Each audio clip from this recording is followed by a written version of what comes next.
बहुजन सौरभ, बहुजनांच्या सामाजिक व सांस्कृतिक चळवळीचे मुखपत्र. नमस्ते, जय भीम। मैं एडवोकेट डॉक्टर सिद्धार्थ कांबले, दैनिक बहुजन सौरभ का मुख्य संपादक। मित्रों, हम रोज ही चर्चा करते रहते हैं ईरान, अमेरिका, इजराइल इनकी लड़ाई के बारे में, लेकिन आज थोड़ी इंडिया के भी बारे में थोड़ा सोचते हैं कि बात करते हैं कि उसी से रिलेटेड है। आज एक अविश्वास प्रस्ताव ओम बिरला जी के अगेंस्ट में थे। स्पीकर जो थे उन्होंने पिछले वक्त कुछ बहुत ज़्यादा बीजेपी के फेवरेबल बहुत सारे बातें किया और विपक्ष को जिस तरीक़ा से उन्होंने टॉर्चर करने की कोशिश की, तो उससे बौखला के उन्होंने सब लोगों ने उनके अगेंस्ट में अविश्वास प्रस्ताव डालने के बाद में आज के सेशन में उस पर चर्चा करनी थी, लेकिन तुरंत उनको पता चला कि ये लोगों ने पूरा ये कर लिया है और वो जानबूझ के अभी जो इम्पोर्टेंट इश्यूज़ है उससे अपना माइंड आपको भटकाने की कुछ कोशिश कर रहे हैं। तो विपक्ष ने भी अपने आप को उस चीज़ को छोड़ दिया, उसको कहा कि वो बाद में करेंगे, इतनी कोई इम्पोर्टेंट नहीं। लेकिन जिस तरीक़ा से डोनाल्ड ट्रंप तुम लोगों को नरेंद्र मोदी एंड बीजेपी के ऊपर में जो रूल कर रहे हैं, जो डिक्टेट कर रहे हैं कि नहीं आप यहाँ से तेल मत खरीदो, तुमने यही करना, तुमको यही सैंक्शन है, वो है, तो इस तरीक़ा के इसके ऊपर में क्या बात है, उसके लिए पूरा विपक्ष गवर्नमेंट को घेरने के चक्कर में था। और उसके बीच में काफ़ी खड़ाजंगी हुई, काफ़ी लोगों ने ये किया, लेकिन स्पीकर जो थे आज के, अभी तक तो ओम बिरला तो नहीं बैठे, तो उन्होंने उसको अलाउ नहीं किया। दोनों सदनों में हंगामा हुआ, वापस हुआ, फिर बाद में ब्रेक हुआ, फिर वापस हुआ। इस तरीक़ा से पूरा सेशन चलते रहा। अभी ये सेशन जब चलते रहेगा तो निश्चित रूप से मुझे नहीं लगता है कि इस तरीक़ा से कुछ होगा, लेकिन उनको गवर्नमेंट को झुकना पड़ेगा, कुछ चर्चा करनी पड़ेगी, क्योंकि ये देश का मसला है। जिस तरीक़ा से हमारे यहाँ पे ईरान के कुछ वो शिप्स आए थे जो गेस्ट बन के, और लेकिन उस तरीक़ा से उसको ब्रिटेन ने अमेरिका ने उसको गिराया, तो वो बड़ी दुखद बात है। तो उसके भी ऊपर में चर्चा करने की विपक्ष की बहुत ज़ोरों से तकरार थी, और वो निश्चित रूप से वो करना भी चाहिए, क्योंकि ओम बिरला कोई बहुत बड़ा इशू नहीं है उनके लिए, और उनको लगा कि ठीक है भाई, गिराना है तो ठीक है, जब करेंगे तब करेंगे प्रस्ताव। लेकिन बीजेपी हर वक्त इससे भाग रही थी, ये सब चीज़ों से, इप्स्टीन फाइल से भाग रही थी, और हर चीज़ों से अपने को उससे बचने की कोशिश कर रही थी, और बचने के चक्कर में उन्होंने ये सब कांड किया। तो आखिर आज पूरा का पूरा सदन वैसे ही रहा, कुछ चला नहीं, और दिन भर के लिए वो हंगामा रहा। आखिर उन्होंने कल के लिए पोस्टपोन कर दिया। अभी कल क्या होता है देखेंगे। और विपक्ष बिल्कुल किसी भी चीज़ को सुनने के मूड में नहीं है। वो कहते हैं कि नहीं चर्चा तो करना ही पड़ेगा तुम्हें, वो विपक्ष का क्या करना क्या नहीं करना। और हम लोग जो अविश्वास प्रस्ताव अभी डाला है, लेकिन अभी उसमें हमें बहुत कोई इंटरेस्ट नहीं, करेंगे जब भी करेंगे तब करेंगे। तो इस टाइप का आज का पूरा माहौल था। लेकिन बीजेपी ने और विरोधी पक्ष नेता ने जिस तरीक़ा से, लीडर ऑफ अपोजिशन ने ये पूरा गेम खेला और सब लोग उनके साथ में रह गए, तो वो एक बहुत बड़ी उपलब्धि है। और गवर्नमेंट को घेरने की पूरी कोशिश की है। मुझे लगता है कि आने वाले दिनों में वैसे भी बीजेपी की ये सब बी टीम ही है, चंद्रबाबू नायडू हो या फिर नीतीश कुमार हो, ये इनमें कोई उनको कुछ ये नहीं है, और वैसे भी गवर्नमेंट सेफ है। लेकिन जब जिस तरीक़ा से उनकी बदनामी और ऑल ओवर इंडिया में उसका जो ग्राफ डाउन हो रहा है, उसका उनको बड़ा ये लग रहा है। आज एक ऐसे ही एक रैली हुई थी हमारे शाह जी की, और वहाँ पे काफ़ी लोगों ने हरिद्वार में, और वहाँ पे बीजेपी पूरे के पूरे सभा में लोगों ने इतना हंगामा किया कि और पूरे के पूरे सब छोड़ के चले गए वहाँ पे, और बड़ी आफत हो गई। तो अभी आजकल लोग क्या, ये जब इसका राहुल गांधी का जो प्रभाव पड़ रहा है और जिस तरीक़ा से उनकी बातें चल रही है, तो निश्चित रूप से मुझे लगता है कि बीजेपी पूरी की पूरी बैकफुट पे आई है। और निश्चित रूप से जब इतना ये हो जाएगा तो आज ना कल वो उनको तकलीफ होने की संभावना को नकारा नहीं जा सकता है। तो आज और एक ईरान के बारे में है। ईरान काफ़ी अभी भी फॉर्म में आ गया, और ईरान ने फिर अपना उत्तरदायित्व खोमेनी जी का ये किए। उनके पुत्र थे मुस्तफ़ा खोमेनी करके, उनको पूरी की पूरी कमान सौंपाई गई।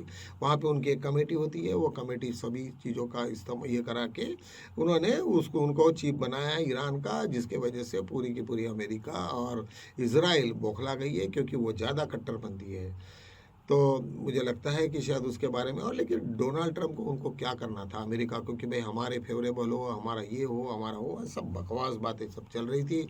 और अमेरिका ने ये बात कहने की भाई हमसे भी कंसर्न करो और ये काम करो, तो ये सब बात होनी नहीं है, क्योंकि दूसरे के देश में जाके तुम अपने आप को अननेसेसरी ये कर रहे हो। वैसे भी ईरान ने उनको तो बिल्कुल इस तरीक़ा से परेशान करके रखा है कि उनको अभी नहीं मालूम, यहाँ तक कि उनके रिफाइनरीज और उनके जो फिल्टर वाटर्स है, वाटर पानी पीने का, वहाँ तक इन लोगों ने हमले किए हैं। तो इन्होंने भी वही टाइप का हमला चालू किया इसराइल के ऊपर में। ईरान और इसराइल के बीच में यदि इन लोगों का पूरा या इसराइल यदि ख़त्म हो जाता है तो वो पूरा का वार ये कंटिन्यूसली फिर अमेरिका के ऊपर चलेगा। अमेरिका काफ़ी लंबी है वहाँ से, और कभी भी अमेरिका ने ये नहीं सोचा कि वार अपने एरिया में होना चाहिए करके, आज तक वो बची रही। लेकिन चाइना और रशिया, ये दोनों भी कंट्रीज़ इस तरीक़ा से बौखलाई गई है कि इनकी सब दादागिरी ख़त्म करने के लिए इवन पूरे यूरोपियन कंट्रीज़ के जितने भी देश है वो सब के सब आज ईरान के साथ में है। और निश्चित रूप से मुझे ऐसा लगता है कि ईरान ने काफ़ी अपने आप को सुधार किया है। वहाँ पे हम लोगों की एक ऐसी छवि बनी थी कि वो मुस्लिम कंट्री होने की वजह से वहाँ पे फीमेल्स का है, और वो उन लोगों को फीमेल्स को डोमिनेटिंग होगा जो बाकी कंट्रीज़ में होता है। ऐसा कुछ नहीं हुआ। जहाँ पे जितने बड़ी बड़े साइंटिस्ट है वहाँ पे मैक्सिमम तो फीमेल्स ही है। तो वो एक सब अभी पता चला कि वहाँ पे पूरा का पूरा जो ईरान है और वहाँ का जो खोमेनी जी ने पिछले सदियों से वो जो काम कर रहे हैं वो, तो निश्चित रूप से उन्होंने महिलाओं को इतना सक्षम किया है कि वहाँ की लड़कियाँ, वहाँ के फीमेल्स, वहाँ के वो काफ़ी बड़े पैमाने में वो अपने आप पे खड़े हैं, काफ़ी साइंटिफिक लाइन पे भी है, और वो देश में काफ़ी उन्नति की। आज देखिए अमेरिका जैसा इतना बड़ा देश और उसके सामने में अकेला ईरान लड़ रहा है। ठीक है, अभी उसके सपोर्ट में पूरा चाइना और रशिया भी आया है, लेकिन पूरे के पूरे मिडल ईस्ट कंट्रीज आज उसके पास में आ गए। उन्होंने जो भी जितने भी जगह हमले किए वो सब मिडल ईस्ट के जो भी सेंटर थे, अमेरिका के सेंटर्स थे, उनको सबको सब उन्होंने ठिकाने लगाया है। और आते आते उनका एक ही टारगेट है कि इजराइल पूरा ख़त्म हो जाए, तो वो फिर उनको ये हो गया और उनका टारगेट ही है। और जिस वक्त से अभी मुस्तफा खोमेनी ने जब चांस लिया, आज ही चार्ज लिया उन्होंने, तो वो और आक्रामक हो गए। और उससे मुझे लगता है कि अभी आने वाले दिनों में शायद युद्ध की और भी ज़्यादा तीव्र होने की संभावना है। तो लगता है कि आने वाले दिनों में ये जो हमारा पूरा ये चल रहा है, कभी न्यूक्लियर, कभी ऐसा ना हो कि वो डोनाल्ड ट्रम्प है, कभी उसका दिमाग ख़राब हो जाए और उसने न्यूक्लियर वेपन से निकाले, तो पूरे विश्व में बहुत बड़ा हंगामा हो सकता है। ठीक है, अभी रीजनल लेवल पे है, लेकिन कुछ भी हो सकता है। लेकिन अमेरिका के पूरे लोग, मैक्सिमम लोग, 70% लोग आज डोनाल्ड ट्रम्प के अगेंस्ट में हैं कि हमारा और ईरान से क्या संबंध है।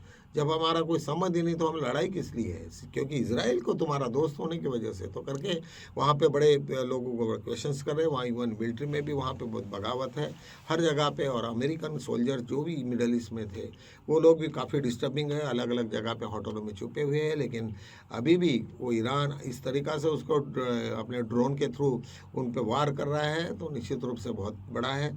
सेकेंडली, अभी यहाँ से अभी ड्रोन का थोड़ा सा उन्होंने कम किया और मिसाइल्स लगाना चालू कर दिया, और ये कहते हैं कि पूरे वर्ल्ड में सबसे ज़्यादा मिसाइल्स यदि किसी के पास में होगी तो ईरान के पास में है, और इतना लाखों है ऐसा सुनने में है। तो मुझे लगता है कि ये वार, ये कोई अभी तो आज का 10वां दिन था, अभी आने वाले दिनों में यदि यार ऐसे ही बढ़ते रहा तो मुझे लगता है कि ईरान का भी तो काफ़ी नुकसान हो रहा है। लेकिन आज उनको ये अपने अस्तित्व के लिए लड़ रहे हो, तो निश्चित रूप से वो अपने आप को लड़ेंगे। और अमेरिका की एक बार उसकी हार हो जाए तो पूरे विश्व में ईरान की एक अलग ये होगी, और बाकी देशों में जिस तरीक़ा से इनका डिक्टेशन चलते रहता है, डिक्टेट करते रहते हैं अमेरिका, वो उनका अमेरिका का वो भी बंद हो जाएगा। इकोनॉमिकल इस पर भी काफ़ी उन पर फ़र्क पड़ेगा, और बहुत सारी चीज़ों में इम्प्रूवमेंट होने की संभावना है। निश्चित रूप से इंडिया को उसकी बहुत बड़ी फटकार बैठ रही है, क्योंकि हमारे शिप्स वहीं पे लटक गए उन्होंने, और उन्होंने ईरान में किसी को जाने नहीं दिया। अभी आज भी देखते हैं हम लोग कि रशिया के साथ में हमारा किस तरीक़ा से डील होता है, क्योंकि उन्होंने 1 महीने का सैंक्शन उन्हें हटाया है। अभी वो सैंक्शन क्यों लगाया और क्या हुआ करके, वो अभी ये जो पार्लियामेंट का जो सेशन चल रहा है वो निश्चित रूप से वो काफ़ी ख़तरनाक होगा। तो चलो हम लोग आज यहीं पे रुकते हैं, कल नए मुद्दों के साथ में लेके आएंगे। तब तक के लिए जय भीम।